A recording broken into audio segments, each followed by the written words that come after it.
Hello everyone. Today we're just going to take a look at my power supply, make a little update. You might already be asking yourself, so what is so new about it, or what is so special about it that I'm making a video?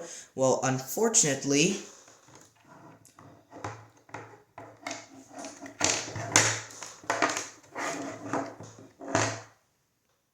yeah, there seems to be an issue, so let's take a look. Multimeter, let's set it to 200 ohms mode, because it didn't function. It doesn't even make a noise, so maybe the fuse is bad. It's very easy to check with the multimeter. It's like it should be 0 or very close to 0, and see what I'm getting.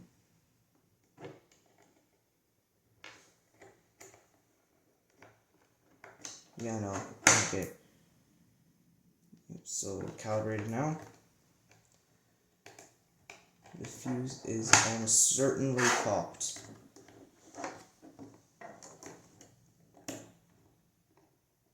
You might say that's bad quality from it, but actually no.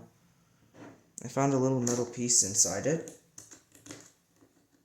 Okay, yeah, so the fuse is definitely popped. I saw a little metal piece that kind of apparently shorted it, because I see some char marks right here. See? Those are live and neutral jumpers. But everything else looks fine. The jumpers themselves don't seem to be damaged or anything. They're actually really thin.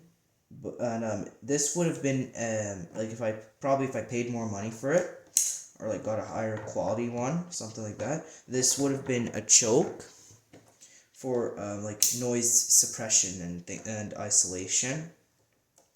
But that's not installed. You know what? We might actually be able to install one in the future. I'll just take the footprint of that, look for a fitting component, and maybe we'll be able to put one. In fact, I might even be able to just take it off an old power supply that doesn't work or something, because I have plenty of these power supplies. But none of them are variable like this one. This is the only one I have that's variable output. That's really unique. This potentiometer, I thought it was bolted on or something, but it's actually really well installed. It's like attached to the circuit board in multiple points, so it's pretty sturdy. It still works just fine. The click is the on and off, so it's a pretty nice power supply. I like it. There's a small heatsink right here for the MOSFET. We have some pretty good capacitors that I'm thinking maybe let's upgrade, especially these ones. But hey, my thing already has capacitors in it. Like if you take a look at this, the vents are covered, but like here there are two capacitors. Each one's like I think 100 microfarads. So it's got quite a bit of capacitance. They're rated for 50 volts, even though I only need it to handle up to like maybe 35 volts at max. So like a 35 volt capacitor would be suitable. But these are 50 volts, so we can go a little bit higher. Yay! So well, that's simply what's going on here. So you're probably already thinking to yourself, I made a whole video just about changing a fuse after all this rambling. Well, not quite. Because we're not just putting a fuse in there. Oh no. Hold on a second. What is that?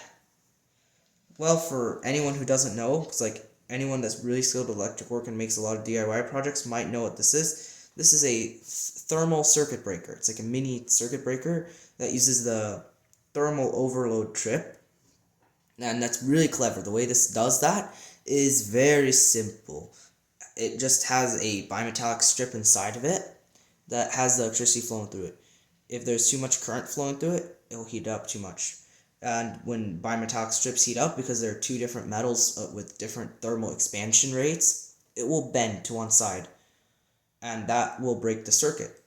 Now these are manual reset. You have to press this button to reset it. And they're really cheap. They're like the price of two ceramic fuses that would have replaced this. This one's rated for 3 amps, and the fuse is 3.15 amps. So like this will trip a bit earlier, but also these have some tolerance to them, so they might not trip at even like 4 amps. So that's why. Plus 3.15 amps is really weird. Okay, so obviously We're not just going to stick it inside like this and call it a day. That won't fit, plus how are we going to trip it, or reset it? Instead, we're going to have to put it on the outside. Now, for safety reasons, we can't have the wires exposed. So, they conveniently come with these things. Okay, I'm just turning off my multimeter, because I haven't already. And they're pretty cool, but pretty simple. They're just crimp connectors, so what I'm going to do is I'm probably just going to stick a wire through this, then crimp it, through the hole here. Use a plier to kind of crimp it down like that, because I don't have a crimping tool. And that should do the job. I'll make sure the wire is tight. And, yeah, pretty simple. Then we just push it onto this here. But I don't want to do it because it kind of clamps on, so it doesn't come off. It's a little hard. So that's what it's going to be. I mean, like, obviously when you put this on, it's not permanent, but it's a little stiff sometimes. Now that's a good thing, so it doesn't come out on its own. But still, I'd rather put it on when it's time to put it on. We're also just going to use some of this wire right here. Like, for this thing, we'll have line or live going in with the blue wire, and the load output will be on the white wire. Pretty simple way to do it. I mean, it doesn't really matter. So that's what we're going to do. I'm just going to cut off a small piece of this. In fact, I have another small piece that might fit, but I'll see. I'll try to get it as small as possible so it doesn't look all bulky and messy. Then I'll probably either try to get it through one of the wires, or I'll have to try to maybe get it like coming out from like a hole I make in here, like a small hole for the wires.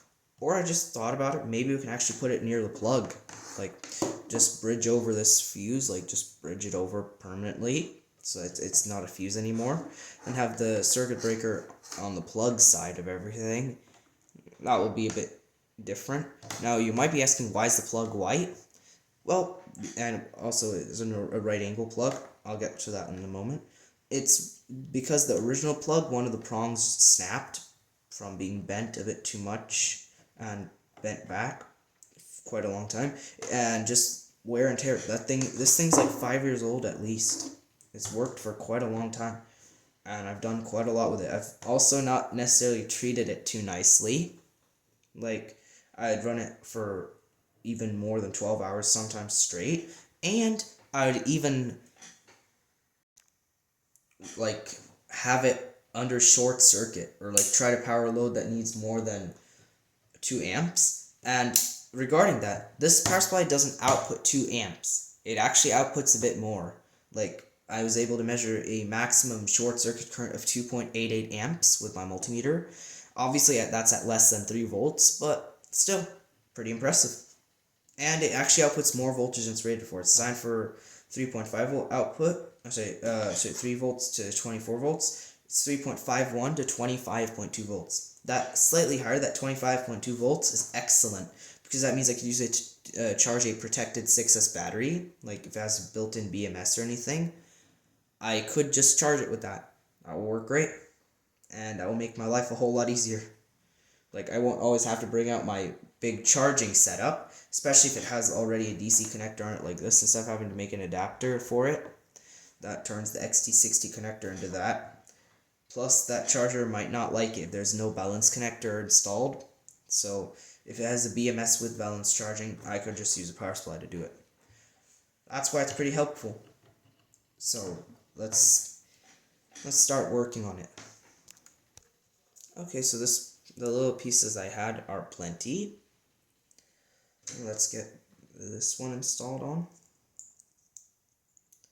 Looks like it can accommodate thicker wires than that too, but, well, I only chose a 3 amp one, so I don't need that. I don't need thicker wire than that. Especially that it has never popped on me before. That's the first time that happens. And, it's impressive that it can handle the short circuit just fine. Like, it's exceeding its output current limit, and it's just fine. And it doesn't even trip the fuse. Like, that's not even why. Again, there was a small piece of metal I found inside of it, and it shorted this out. That's not a manufacturing defect, so, like, let's not talk about the story of that. But anyways, that's what happened. It was pretty sad, but at least it's a chance to make the power supply even better. Like, adding one of these will make it quite a bit better. Like, that might actually increase the value quite a bit. It's like, no more single use if it pops. Like, it's not done once its fuse pops. Instead, just push a button and we're good to go. That'd be a lot more helpful. Okay, so that's what this looks like. I'm just gonna crimp them down with the pliers now. Okay. Let me just... let's just start with this one. This one's a little easier to work with. Ooh, God, that's pretty tight.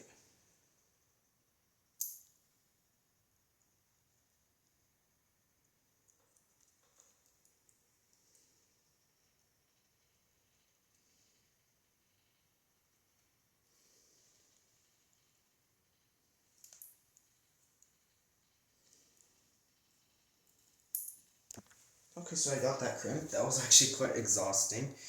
Like, oops, sorry. I had to go from the smaller pliers to some bigger pliers. So, anyways, we got that done now. I guess it's time to desolder that old fuse and put this instead of it. Or perhaps I could even just, if the wires, I could just solder these to the old fuse to bypass it. But I'll have to also find out which way is the power coming in, because on a fuse it doesn't matter, but on the circuit breaker there's a line and load. So that matters. So it matters. Let's just put these on now. Here you go. So it's gonna look like something like that. We're gonna have the wires coming in. I'll see. I'm gonna put the circuit breaker. I might just have it like this. That would be more ideal, anyways, than having it straight up. So I guess that's what we're gonna go for. I did put a little piece of double-sided tape on the back just to stick it on. So I guess it's now time for soldering. So it looks like the power comes in from this wire right here into the fuse. See? Goes on the fuse. Now I don't know if this is hooked up correctly or not, but apparently it is, because it's not causing any issues. And I guess it doesn't really matter anyways. You could just put the plug in either way, especially that this one is the way it is. Okay, so I got it installed. As you can see, I put a small hole right here. I just soldered it on, put the wires. The excess is just stored up inside, bunched up inside here. It should be fine. And we have the circuit breaker now installed correctly. We're just gonna put it on the side. Let's tape it now. Let's come on. Just stick it on. Yeah, it should be good like that. Right, I guess it's time for testing. Then we'll put this little thing, the cap, on the potentiometer.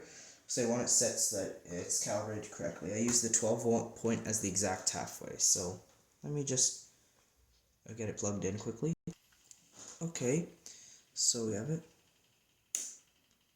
Fires up like normal, and the voltage is right. Yep, a little slow for the voltmeter, but I'm not surprised. I have the same style voltmeter as these mini ones, and they're slow like that. That's normal.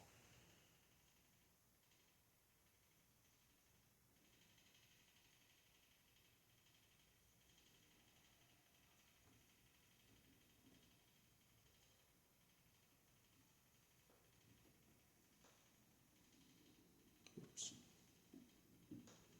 There we go.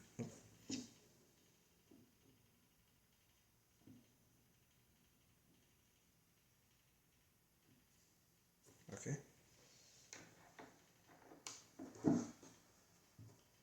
Okay, so that's done now. There's only one thing I can say. I kind of don't like how this is a little exposed, but we can fix that. But anyways, that's the main task of the video complete. I hope you enjoyed. Please rate, share, comment, and subscribe. Thanks for watching.